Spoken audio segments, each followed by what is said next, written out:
G'day, folks. Talk to Adam Buckley, a Qantas Captain, where he's flown through the airways over many years, piloting all sorts of aircraft. Fascinating talk, great yarn. And leading up to the 3rd of December, on the actual day, which is the International Day of People with Disabilities, Qantas is hosting some events. So keep your ears open and your eyes peeled. And want to thank our sponsors, Permobil Australia, the greatest electric wheelchairs in the land. Wouldn't be sitting in anything else but these 4 wheels right here. They got great assistive tech also. So righto, let's get into it.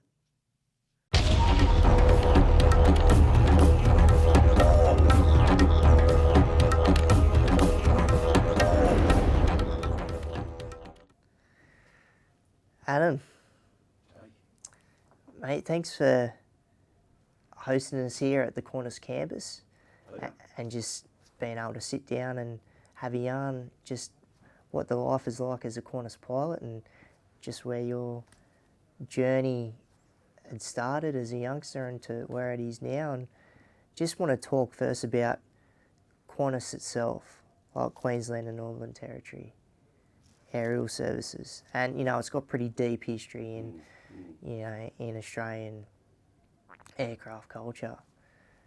So when we're looking at the timeline of where it all began, we're looking at, it's coming up to nearly 100 Yeah, 100 years, yeah. Yeah. So is there an event or anything formulated for that coming up to the 100 years? Because is it soon? Is it at the end of this year or next year? Next year. So, yeah, I suppose it's an exciting time. I suppose the company will be organising a large event. I haven't been privy to what they're actually organising at the time, but there are a lot of things happening. You know, around that event, there's more aircraft arriving, more 787s, and we're about to take delivery of a few more. Next year, you'll see the retirement of the 747-400 as well.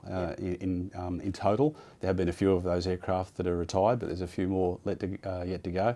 But yeah, it's an exciting time for the airline and an exciting time for, you know, the pilots, cabin crew, and everyone involved with the airline as well. It's been around a long time. You know, I think it's the second oldest airline in the world. So yeah, it's got a very rich history, Qantas. Serving Australia and flying people around the world. Yeah, and just want to jump in to Adam Buckley's journey as a pilot, where it all began, the passion. You know, when you woke up that day and you're like, you know, one day I want to be able to put the pilot cap on. So yeah, I suppose it goes back a long way, and I think my journey is very similar to a lot of Qantas pilots. I don't think I'm unique in my journey because, you know, I spent a lot of time in flight decks talking to a lot of different crew, male and female, and I think we've all had similar journeys, but we sort of all will end in the same place. And I think a lot of people aspire to be airline pilots or Qantas pilots, being young children or young adults. So that's where mine started from. My earliest memory, I suppose, of loving aeroplanes was a child. You know, I used to play with model aeroplanes as early as I could remember, 3 and 4 years old. I used to build model aeroplanes, you know, in my early teens, and then I was fortunate enough to start learning to fly when I was 15. So I was one of 5 children, so it was difficult for my parents to be able to afford to finance, you know, the hobby of flying for myself. So they sort of said, well, you know, we appreciate you got this interest in flying, but if you want to pursue it, then you'd have to finance it yourself. So while I was at school, like anybody that's got part-time jobs, I worked at various places, and I generally had to do about 3 shifts doing these part-time jobs and then not have enough money from these 3 shifts, working 6 or 7 hours a shift to go and pay for 1 hour of flying lessons. So I did my first flight back in December of 1986, and that coincidentally was with one of our senior managers who was a pilot out at Bankstown at the time, who was an instructor. And so here we are all these years later and we still fly together. But December of 1986, I had the flying bug prior to that, you know, in that I had an interest in flying and just in aircraft, but I actually did my first lesson then. And in those days, I'm not sure if it's differed. And you grew up in the suburbs of Sydney? Yeah, on the south side of Sydney. So grew up that way and went to school there. So, and back in the 80s, I'm not sure if the regulations have changed now. You were permitted to do 3 hours of flying lessons while you're still 15 years old, but then you couldn't do any more flying lessons until you turned 16. So I turned 16 in the January of '87, so then went full on into the flying training then, and I was still in year 11 at school. So did my flying on the weekends, had my part-time jobs, studied for school, year 11 and year 12, and I got my hours up and was fortunate enough to get my pilot's license, my private pilot's license, while I was still at high school. Yep. So from there, left school, yeah. And so with the continued. hours, how many hours do you have to get up before you, well back then, how many did you have to get up before you could Yeah, back then. solo, get in the cockpit? And Yeah, okay. So you generally do about 10 hours of flying before you go solo. I think mine was around the 10, 12 hour mark. And then you do your first solo, where you take off and do a circuit and come around and land again. So I was 16 at the time when that happened. So it was pretty exciting as a young man to achieve that at that age, I suppose. But then to get what they called the restricted pilot's license back then was about 30 hours of instruction. So, and that was broken down into, once you'd gone solo after sort of 10 or 12 hours, the rest of the 18 hours was broken up into solo consolidation flying and then also more flying with a flying instructor. And then you got a restricted pilot's license. And that allowed you to take off from somewhere like Bankstown Airport, fly within a restricted distance of Bankstown Airport, which sort of stretched out to Warragamba Dam out in the sort of northwest down through to Camden in the southwest, and you were permitted to fly in that area. And once you got your license, with passengers as well. And then after that, getting the restricted pilot's license, so then would have been the beginning of year 12, did my unrestricted pilot's license, so that was your navigation training. So you went with an instructor and you learned how to navigate from point A to point B, visually flying, consolidated that with solo flying, and then at the end you did your test, and then you were permitted to fly from point A to point B, an unrestricted distance around Australia, with passengers as well.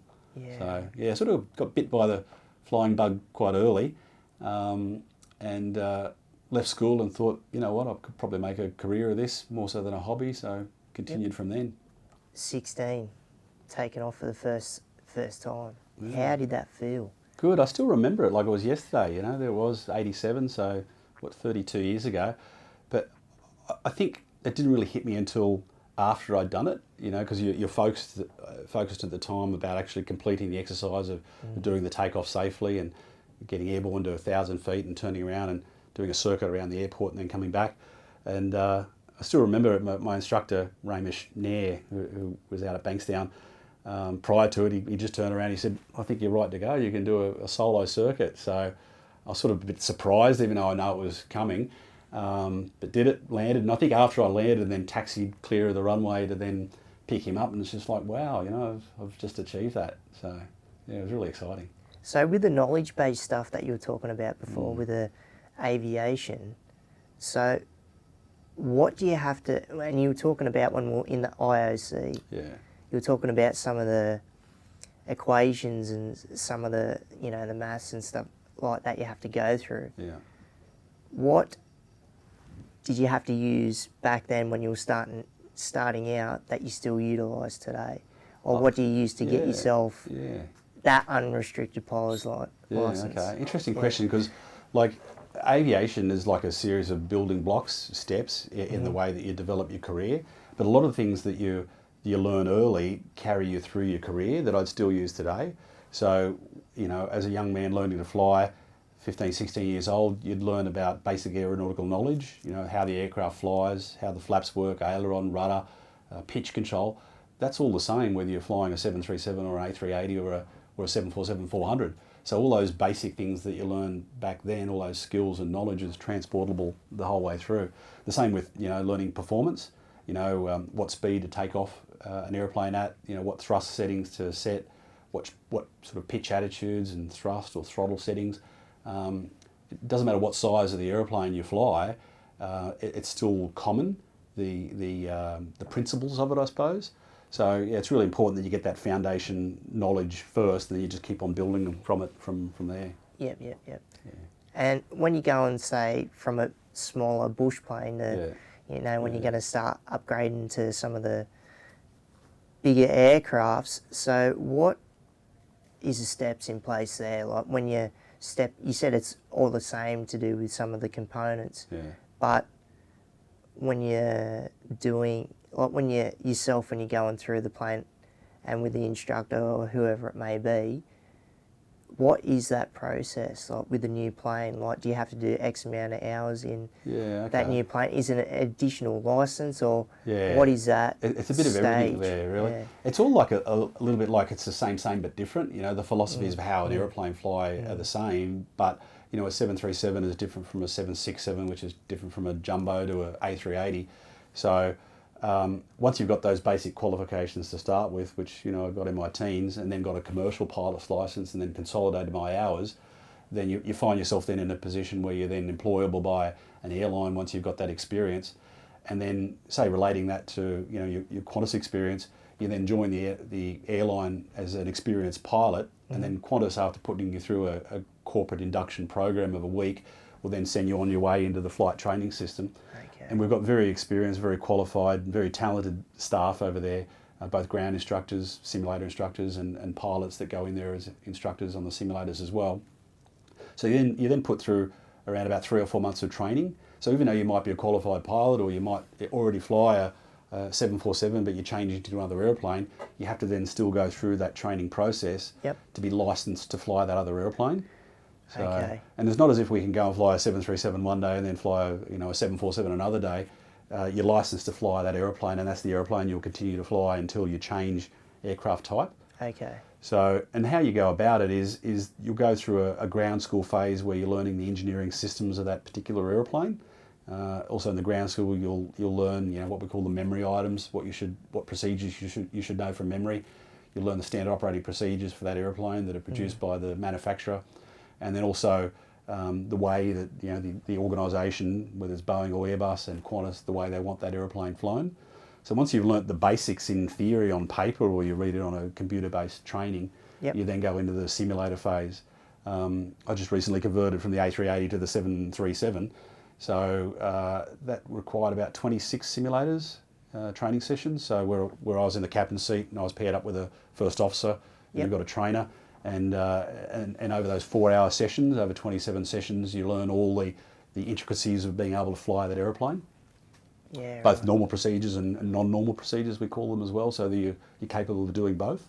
And so with some of the procedures, like before you take off from the tarmac, or what you'd go through with the simulator, what's the checklist? What's a typical standard checklist that you got to tick before you can start taking off? Okay. So once we get to the airplane, and you know, we flew together when we first met, going from Sydney down there to Melbourne. Yep. At the point that I met you and Amy, the co-pilot and I, Michael, we'd arrived at the airplane. Michael had gone into the airplane to do what we call the preliminary pre-flight procedures, which is setting everything up on the overhead panel and starting to program the computers, while I was outside doing a walk around the airplane to make sure that it was serviceable and ready to go. I'll consult with the engineers and the tech log to make sure that it's signed off as safe to go. And then I'll get back into my seat, and then I'll finish my preparation from the captain's seat. We'll calculate the takeoff figures, and that's how much thrust we'll use, what flap setting we'll use. That's dependent upon wind and temperature and weight and length of the runway and all those sort of things. These days we plug that all into the iPad to come up with a result. We'll compare the results between the co-pilot and I, and then we'll program the flight management control system, or computer system for the departure. Then we'll brief what we're going to actually do, and we do that every departure and every landing as well. So whoever is flying that sector, and we generally alternate sectors. So say, for example, I was flying that sector, I then brief the co-pilot on how I plan to taxi out right up to our departure point, how I'm going to do the takeoff, how I'm going to fly the departure, talk about if everything goes right, what my intentions are, but we also talk about if something does happen, what I'm going to do to stop the airplane as well. Yep. So that we're in a mental mindset ready to go for that sector, for both things going well and things not going well. Yeah, just having that contingency up your sleeve. Yeah, that's right, yeah, and that's what we call it. We call it the contingency briefing. Oh, there you go. Yeah. Then we run a checklist before we start the engines, before we push back, and then we'll also run another checklist before takeoff checklist before we actually take off as well, to make sure that everything is set for the takeoff and ready to go. Yeah. And then when you're up in the air, because I was pretty impressed when we went through to the Integrated Operations Centre, the IOC, and like you said before, that's like the nerve, the brains of the operation, because you got 14 different departments within that whole centre. And if you can just explain like how the IOC, how that helps you when you're up in the air, and if things are going wrong, and then you can communicate like live, you know, how you can risk mitigate that situation. Okay. So, like as a pilot, it's not as if we just grab the keys to the airplane and we go and we're left to our own devices. Like we are in some way, in that, you know, we're in control of the airplane, but we've got so many support systems to assist us in our decision making and to provide us with information before we even go. So, you know, we went up to the Integrated Ops Centre, the IOC, earlier and met Steve Buchanan, the manager of the IOC, had a look around. So we've got all these departments there to assist me in doing my job. So I don't do it alone. I certainly make the decisions operationally about, you know, the disposition of the aeroplane and what we're doing. But if something isn't running routine, then I know I've got all these support people upstairs to help me. I might have a good idea about the decisions I'm going to make, but I'm also about making the best decisions as well, not just a decision. So there might be days or weeks where I don't need to consult with the IOC upstairs, but you know, you might have an issue where I need to speak to somebody up there about meteorology, about weather forecasts at the destination, about how they've generated the flight plan, like we saw the dispatch area up there earlier today. Yeah, it's impressive. It is, yeah. So you've got all this support team up there to help us, and all these professionals. It might be something about load control. I need to talk to them about a departure. We saw there's a security department there as well. Yep. So load with, you know, the passengers and, you know, the fuel on board and how much that sort of weighs. Yeah. So a lot of it just happens, you know, and if there's nothing that's irregular, I won't need to contact these people upstairs. But I do know, and every pilot, you know, that flies in Qantas knows that you've got that resource available that you can contact them and source more information. It might be about, you know, deciding about if we need to do a diversion, where to divert to, or just notifying them that we're doing a diversion. But yeah, we've got all those support systems to assist us. Yeah. It just boggles my mind, just flying in general and how that works, and the actual flight path. You know, you got this plane that weighs tons and tons, and then you got all the people on board and the fuel and everything like that. But you know, when you take off and you've got your visual sense of where you're going, like how do you determine your flight path, and how do you get from A to B? Okay. Yeah. Good question. So the aircraft, just like your car, has got a GPS that generates a map. And, you know, we've got two maps that are generated, you know, one for the captain and one for the co-pilot. And then pre-flight, that we talked about earlier, we pre-program the route that we've planned to fly. And, you know, if we're flying from Sydney to Perth, we don't always fly the same route. We don't always fly the direct line between Sydney and Perth. We would if there was no wind, but on occasions there might be strong headwinds on that direct route, so we might choose to take a route that's further south over the Bight. Or if there's strong route to the south and on a direct route, we might take a northerly route. So the dispatchers up there that we met this morning in the IOC, they'll do all that analysis before we get to the airplane and before we do the flight. They'll look at the it's computer generated as well, and they'll make some manual entries, but they'll generate the route that they want us to fly. We'll then check it, make sure it's okay and safe to fly that route. We might sometimes ask for a modification if we're not happy about the weather en route, but generally it is a good route to fly. So that'll be the one that we program in, and that's the more longer strategic route. For example, you get airborne to Sydney, fly over Katoomba, and then fly over Cowra to Perth.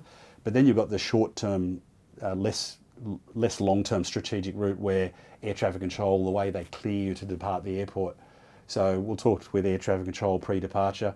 They'll tell us the departure route that they want us to follow to get from Sydney to Katoomba, to then pick up our more long-term strategic route from there to Perth. So it's all pre-programmed, it's all pre-briefed, so there's no guesswork, and then we know exactly what trajectory or what path we're going to fly on the departure. So that's like the lateral tracking, and then we've got the vertical tracking as well. Yeah. You know, how high we're going to fly is dependent upon how heavy we are and what the winds are like, whether there's other traffic as well, whether we can go higher or lower, below or above other traffic. Yeah, because that's what boggles my mind, just, and how important is a control tower, like when they know all the different organisations that have got their aircraft in the air, and then trying to, you know, make sure that you guys have got a safe flight path to get through, and you're not going to be coming close to any other aircraft that's within a certain distance. They are. I mean, it's all important. I suppose it's all part of the greater team. You know, we've got the airline and the employees and the pilots and cabin crew and engineers that all look after everything here, and all our support people in the IOC. But then air traffic control will facilitate that safe departure as well. So you fly in and out of places like Sydney and Melbourne where there is an air traffic control. So they basically dictate which taxi route you've got to follow to get to and from the terminal to the runway. They tell you when you're cleared for takeoff or when you're cleared to land. But as an organisation, we've got a regional subsidiary, Qantas Link. They'll fly into places where there's no air traffic control tower.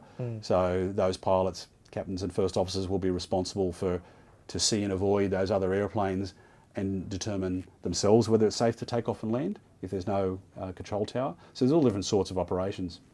So you've got the ground controllers, tower controllers, approach and departure controllers on radar, and then you've got your en route centre frequencies as well that then look after the aircraft as you're flying en route and changing levels or changing tracks. Yeah. Because you'll be told by the tower or the IOC, like if you can be going along your flight path, and then you've got the weather change if the atmospheric pressure is going to change and how you need to adjust for that. Yeah.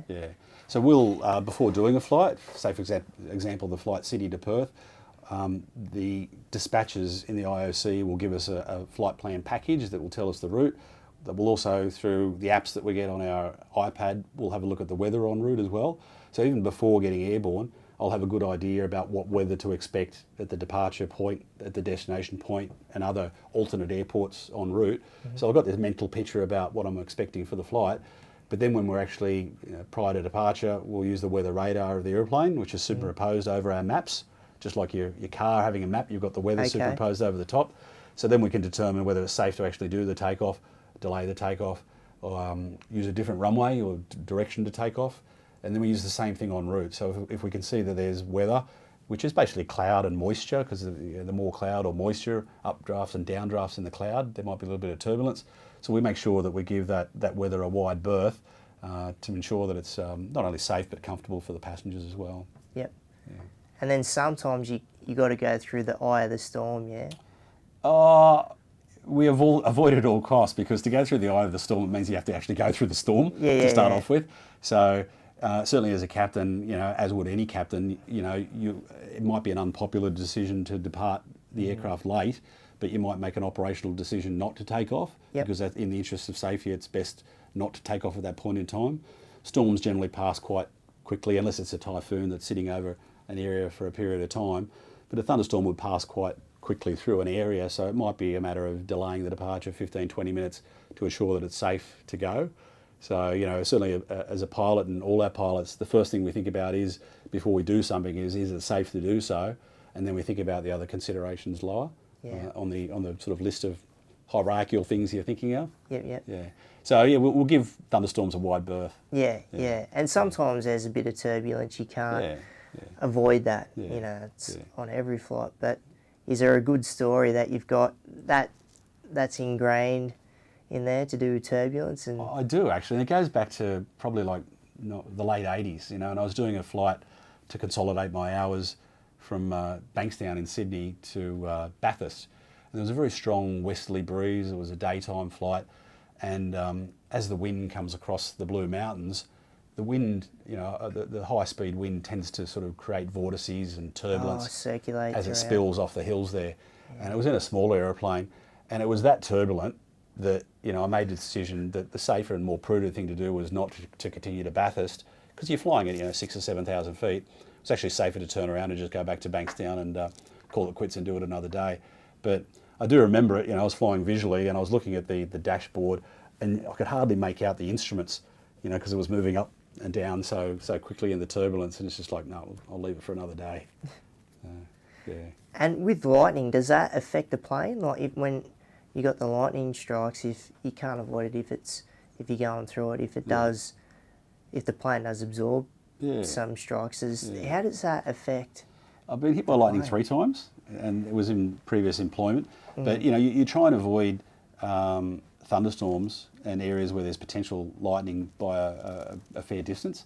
But sometimes there might be occasions where it just happens and you can't avoid it. But the aircraft manufacturers, Airbus and Boeing, or any small aircraft, manufacturer. The aircraft is designed to take a lightning strike, so it's still quite safe for the passengers.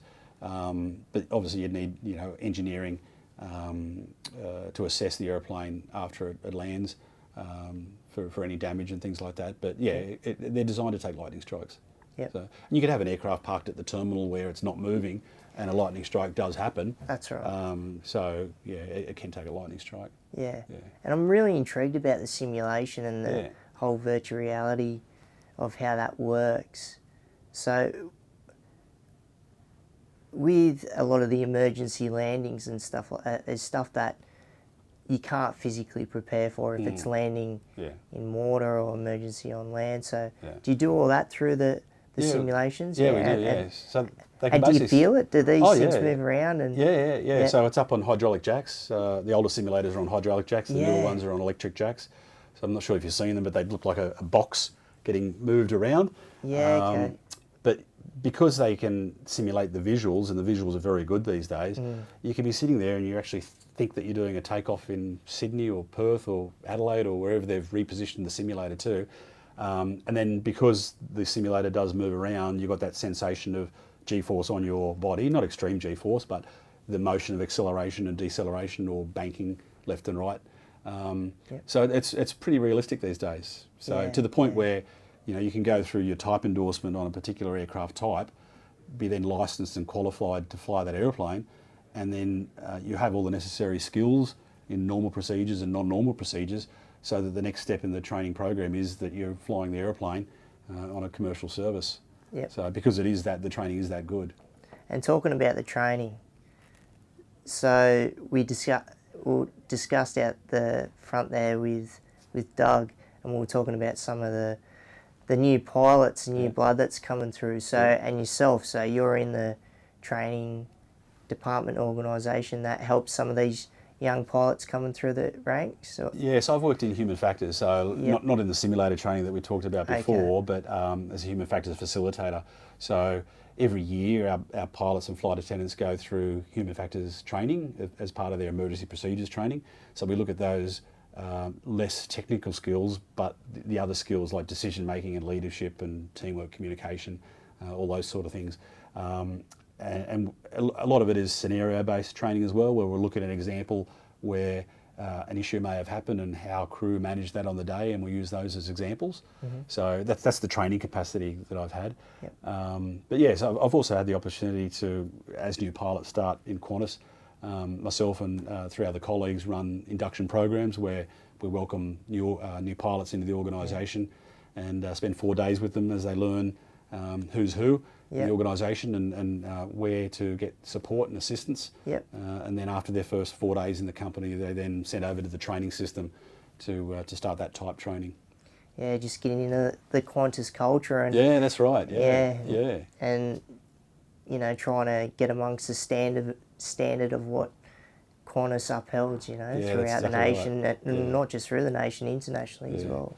We're very lucky in the regard that we've got a large pool of pilots that generally apply for Qantas, so we can afford to take the highest calibre people to join the organisation, and through a very, and Doug mentioned it this morning, he's the responsible manager for recruiting pilots at Qantas. Through the way that we do recruit pilots, we've got a very good product to then work with those pilots to then put them into the training system, and we sort of know by that stage that organisationally they'll suit us as well in the company. So do many come through from the Air Force? Yeah, we do. Yeah, quite a few. So over the last 3 years, there's been quite a lot. So you'll find that pilots will join the organisation from all different areas. There'll be other airlines, the Air Force, regional airlines, what we call general aviation as well, who might be flying the smaller airplanes around regional areas. So there's quite a diverse background of pilots that do join us. Yep. And what have you seen over time, like with airports and with Qantas and general security, like how that has changed over time with certain, might have certain political issues around the world, or just how that all sort of factors into the system? Okay. Well, I started airline flying back in '94, and there was always a focus on security from my early days of airline flying. People still went through metal detectors, and there was still scanning, and certainly the airlines were aware about security, but the events in 2001 changed things globally. And so there is a very large focus on the security for airlines and our passengers and our staff and our aeroplanes globally. So there's lots of measures in place, and as you saw before, like we went through the IOC, we've got a security department there as well that monitor the operation as well. So events that happen around the globe, certainly for a lot of industries, they change how we view security. Yep. And want to jump into, so you've talked about that you've recently changed up what you're flying from some of the international to domestic now, but with some of the international flights, what's the longest flight that you've Okay, yes, I was flying the 380 for the last 5 years, and Yep. then I've just recently converted back to 737 domestic flying. But we used to, on the 380, do the Sydney-Dallas return flights. So we'd fly over to Dallas and then 2 nights rest time in Dallas before returning back. Yep. But it's a long flight coming back. And as you know, Qantas are now flying the 787s from Perth direct to London. It's great. Yeah, so basically one stop or direct service from Australia to the UK. And we spoke about with Doug this morning how we're about to do our research flight on the 787 New York direct to Sydney. That's coming up very soon as well. Exciting. Yeah. That's exciting. Yeah. And with some of these long haul flights, with jet lag, how do you balance that out, like as a pilot when you're doing some of these long haul flights? It's interesting. When I first started long haul flying, that was with Qantas in 2002. Some of the older pilots that have been around for a long time, and you're getting used to long haul flying and jet lag, they told me, Adam, you just sleep when you're tired and you eat when you're hungry. And then basically I've maintained that through my long haul flying career, that it might be the middle of the day in Dallas, or it might be early afternoon in Los Angeles, or another time of the day in London. If you're tired, you just sleep, But also a lot of the things that we do with our long haul culture and how we manage our fatigue is that, say you're preparing for a flight to go from Dallas back to Sydney, I'll make sure I have quite a lot of sleep pre-departure. I'll go to sleep at noon in Dallas and then wake up early evening, and then you get picked up from the hotel to go to the airport to do your 17-hour flight back to Sydney. So a lot of it is about managing the fatigue, staying fit, eating well, and being prepared for the flight. That's great. Just keeping healthy and physically and mentally, because that journey's pretty long, but it's pretty impressive. And you're talking about you have a few pilots that are on deck for some of these flights, and where you might change over after X amount of hours of flying. That's right. Yeah, so depending upon what part of the airline you're flying in, like the 737 would be flying around with 2 pilots domestically in Australia.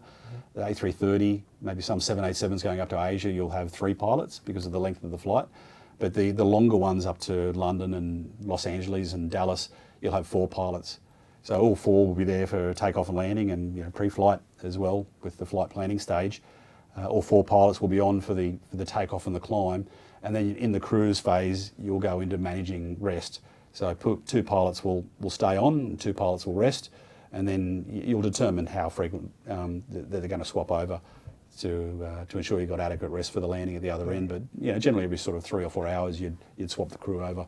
Is cruise stage like once you get to the level of height where you need to be, and once you're in a safe zone? And basically. So you want to have the aircraft established in the cruise at a safe altitude. You're no longer climbing. The workload is then a lot lower, so you're then at a phase where you could start your crew rest requirements. And talking about the workload, with some of the weights that you're talking about with the actual fuel and the consumption, can you run through some of the numbers that you're talking about? The numbers vary depending upon what airplane you're flying. So I suppose to take it to the extreme, just coming back from flying the 380, when you take off out of there in Dallas, your max weight's 569 tonnes, so it's pretty heavy with the weight of the aeroplane, all the passengers and all the fuel on board. We'd regularly put 220, 230 tonnes of fuel on board, and you'll get to Sydney with 10 or 15 tonnes at the end.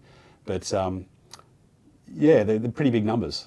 Pretty big numbers, and we spoke about it earlier. It's a lot of weight in the air. It is, my mind just is boggled when I think of the amount of weight that's in the air, and just mechanically how a plane works. Yeah. And just having the fuel, and when we're out there, out in the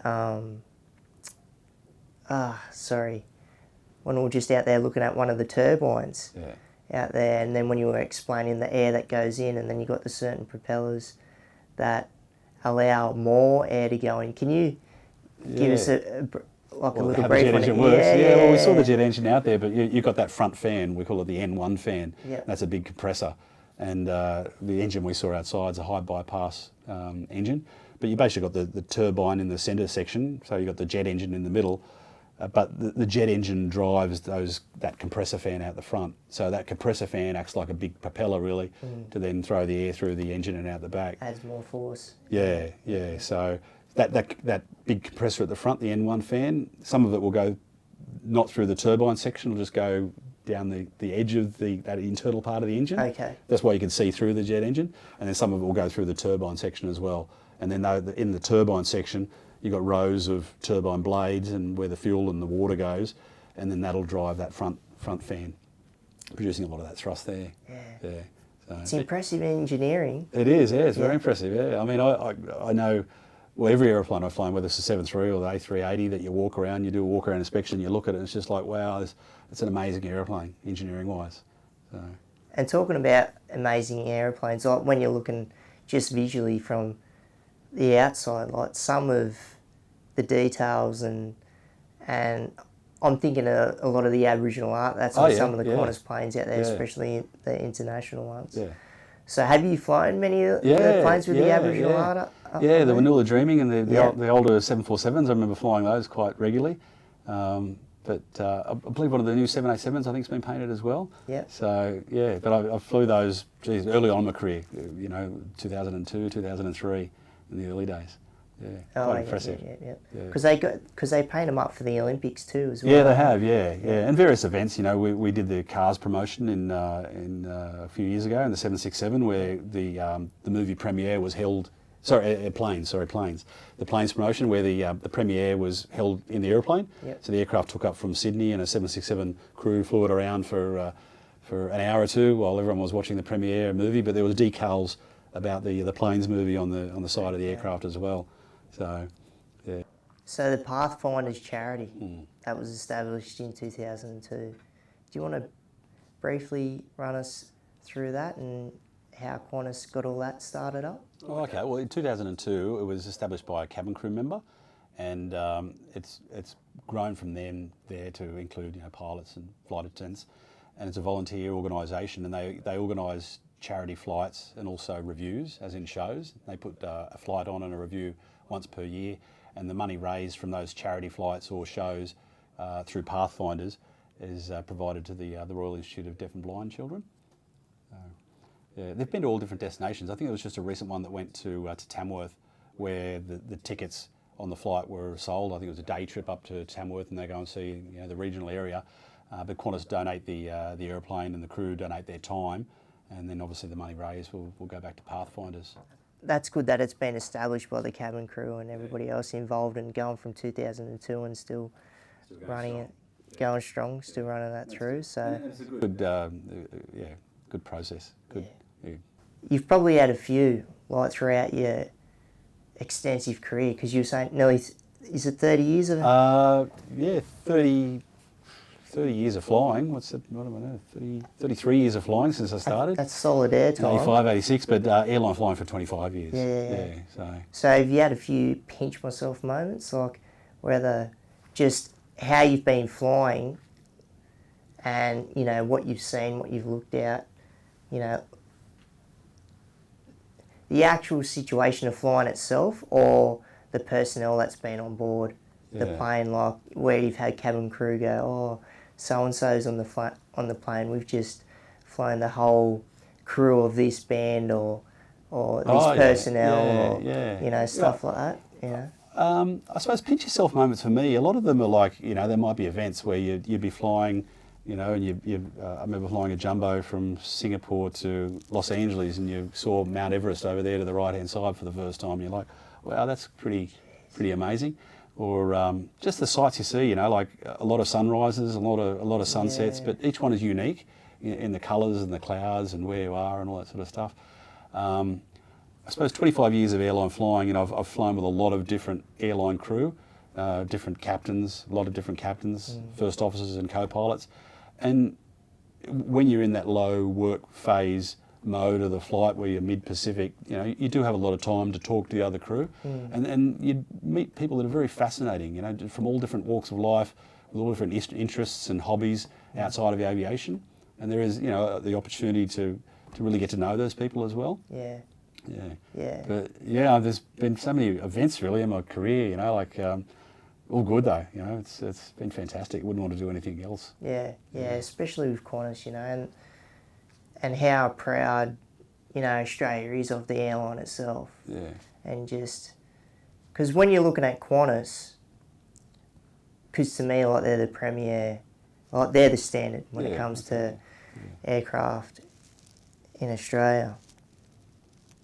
And talking about the standard that Qantas holds, for me personally, accessibility wise, like, that's top of the table of, you know, like, whether it's the cabin crew, yourself, the pilots, or the ground staff, accessibility wise, you know, top notch. Yeah, no, it's good to So hear. I just want to say, you know, thanks for Qantas in that regards. Because just going from the whole steps that it takes to get me on the plane, you know, me being a quadriplegic, being in an electric wheelchair, and just where it's involved with the eagle lifts and the hoists and just the steps and procedures that these people take to get me on the plane, because it's pretty tricky, and, you know, because I'm immobile, and, you know, and then, you know, when they get in the actual chair onto the plane itself, and, you know, everything's always gone smooth. Like, I've flown with Qantas countless of times, and, you know, continue to. And it was, you know, great, you know, having a yarn with you a couple of weeks ago, you know. I was just going to say, back in August, that's how we met. So I do remember the flight. We're doing the Qantas 413 down from Sydney to Melbourne. I was flying with Mike that day, and I was fortunate enough to meet you when you were getting on board. And I think that's probably indicative of how we are as an organisation. Obviously, we don't always get. I don't get the opportunity as the captain to go and meet all 174 passengers on a 737. You know, we'll come in and land. We've got 35, 40 minutes to turn the aircraft around and then depart again. But, you know, for me as a captain, it's about having that mindset where if I've got time available, you know, I will go out and meet and greet or talk to the customers. So, and that's what I did on the day when we first met, and that's how we've ended up here, really. Wow. But, you know, it was the opportunity just to go out and say hello to you and Amy and welcome you on board and ask if there's anything I could do to assist, and look after every passenger that's in my charge and my responsibility when I fly. Yeah. I've had a few funny moments, actually. I was on a Qantas flight, because when I'm sitting in the chair, a lot of people walk past because I'm the last to get off the plane, and a lot of people that are walking past, like, they don't know that I have a disability, or that I have paralysis, you know. And there was a funny moment where I was on a Qantas flight going to Melbourne a few years ago, and if Costa, he's the Australian Greek gardener on the ABC, because he was on the plane and he was getting off, and I saw him at the end of the plane. I'm like, "Hey, Costa." And he's looking at me and he's waving, and he's sort of waiting for something. And then I'm like, "Oh, sorry, mate, your legs don't work." But then he obliged to come over and sat down and had a yarn with me. And no, it's good. Like, I mean, a lot of us are of that mindset. You know, captains, and first officers as well. You know, we find in the domestic operation, you know, I think passengers like that contact with pilots where it's available. I mean, obviously we've got a locked door, so it's not readily available for passengers while we're operating the airplane. But, you know, I think it's important as a captain to make yourself available to, you know, whether it's the crew that I fly with, the cabin crew, or whether it's passengers.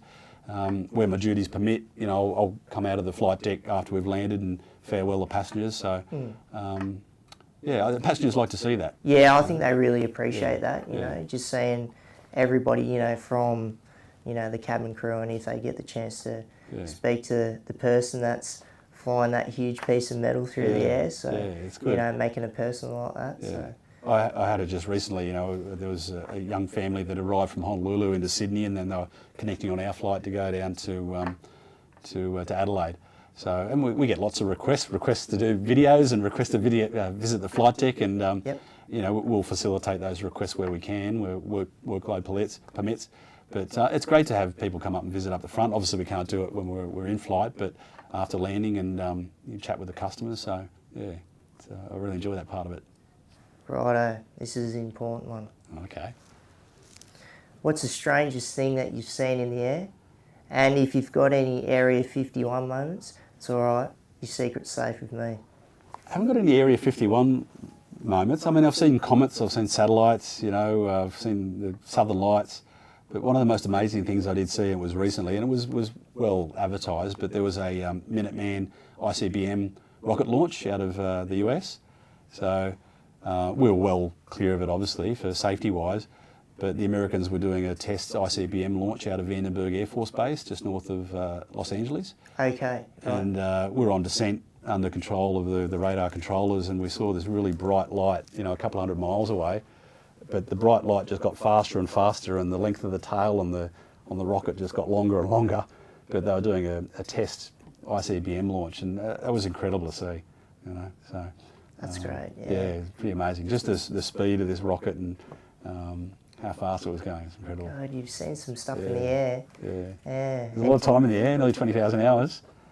20,000 hours? Yeah, nearly 20,000, yeah. Which, I mean, it's indicative of a lot of, you know, pilots in Qantas that have got a lot of experience flying, and how much time we spend in the air. So time in the air, life as a pilot. Right. So what's the best part of your job? I've always explained my career is that I love going to work, but I love going home more. You know, and I think I've got that good balance. Yep. But, you know, there are challenges, you know, that in long haul you're away for long periods of time. I know earlier on in my career where, you know, with young children at home, with my wife looking after kids, that you'd be away for 8 days at a time. So managing the logistics of that. It's not like a job where you return home every night. I mean, back domestically, your rosters are a little bit more friendly, where you're home more frequently. But I suppose people joining the airline do understand that it's not a 9 to 5 job where you work in an office and that, you know, you are travelling and you will be away. But I see that as a bonus. That's one of the good sides of the job as well. I do like that. Yeah. You know, at the moment domestically, I'll be in Melbourne one night and Darwin the next night, and then back home on the third night. Yep. It's all part of the job of being an airline pilot. Yeah. Well, it sounds like you got a pretty good work-life balance there with what you're doing now. So but apart from 20,000 hours up in the air, when you're down on the ground, what do you do in your downtime? Just hanging out with the family? Or? I do. I really value the time with the family. So because of the nature of the work, where I'm not home every night, so it's important to spend time with the family when I'm home and get back into the routine of family things, just like any other person. But my kids are a little bit older now. I've got a 20-year-old, a 17-year-old, and a 12-year-old. So they're out of school, and one's in an apprenticeship, and the other one's starting college next year. So they've got their lives to lead. But we're just busy. We're just always busy as a family. Yep. I got back on Saturday night. So you have to, the life of a pilot, you have to pre-organise things well in advance. So with friends, my wife and I caught up with friends for breakfast down at Cronulla on Sunday morning. So it's the sort of thing where I'd look at my roster and we've got to organise it a week or two out around me being there. So and you really cherish that time with your friends. So you catch up with them, and then you're back at work again, and then commitments, just organising things around your roster. So, but it's good as long as you maintain that balance. It works out quite well, and having a very understanding wife as well. Yeah. That's great. Yeah. So do any of your kids, do they ever think about, do they fly on the side or? No, I did pay for some flying lessons for my son when he was younger at school, and he enjoyed it, but he decided not to go down that route, so he's decided on a building trade. He's an apprentice plumber at the moment, and he's hit the ground running with that, so he's second-year apprentice. Yeah, good He's really stuff. enjoying it, so he'll do well at it as well. He's going good. So for a lot of the young pilots that are out there coming up through the Qantas ranks, what's a message that you want to put out there? Is it pilots in Qantas or looking to join Qantas? either ones that are coming through the ranks or the ones that are looking at Qantas and they want to be a part of the pilot ranks under that banner? I think I could probably go back to my school years, and I had so many people tell me that, it would be hard to learn to become a pilot and you have to be really smart to do it. And obviously, there's academic and technical skills and those other skills of leadership and decision making that are associated with it as well. But I remember when I was at school, a lot of people were telling me all the reasons that I shouldn't do it. But I kept on listening to myself saying, no, that's what I wanted to achieve. And I wanted to learn to fly and become a pilot and join an airline and have a career as an airline pilot. And I think if I remember back to in my teens, it was just continue to chase that goal. It's not easy and it's a long road. You don't just become an airline captain straight away. It's a very long path to get that experience prior to joining an airline, and then also that experience of going through the ranks as a second officer, then a first officer, and then a co-pilot. So it's a very long road. And I think just maintain the focus and follow your passion and what you want to do. And if that's your objective, to become an airline captain, just follow it, and go for it. Persevere. Persevere, yeah. So. Well, love your message, Thank and you very much. just want to say thanks again and really appreciate you guys hosting us here at the Qantas campus. Very impressive place. Yeah, so we managed to do a tour early on this afternoon. It was great to have you in and host you, and it was just a chance meeting on that flight really, and getting chatting, and then you're asking me if I was interested to have a chat with you, so it was a pleasure to do it. Yeah. So. Well, thanks mate. So I really Pleasure.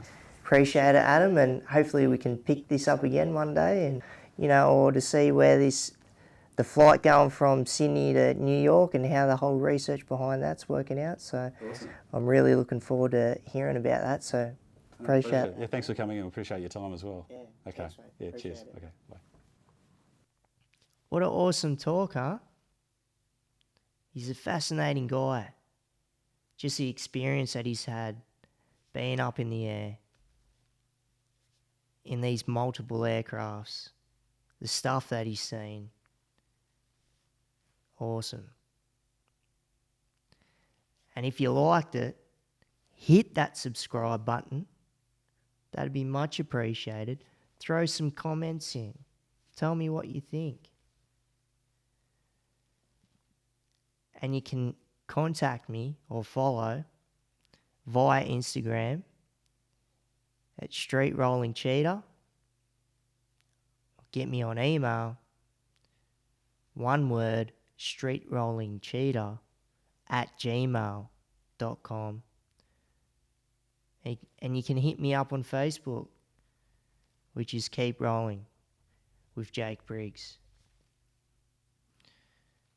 And want to thank our sponsors, Permobil Australia, the greatest electric wheelchairs in the land. Wouldn't be sitting in anything else but these 4 wheels right here. And they got great assistive tech also.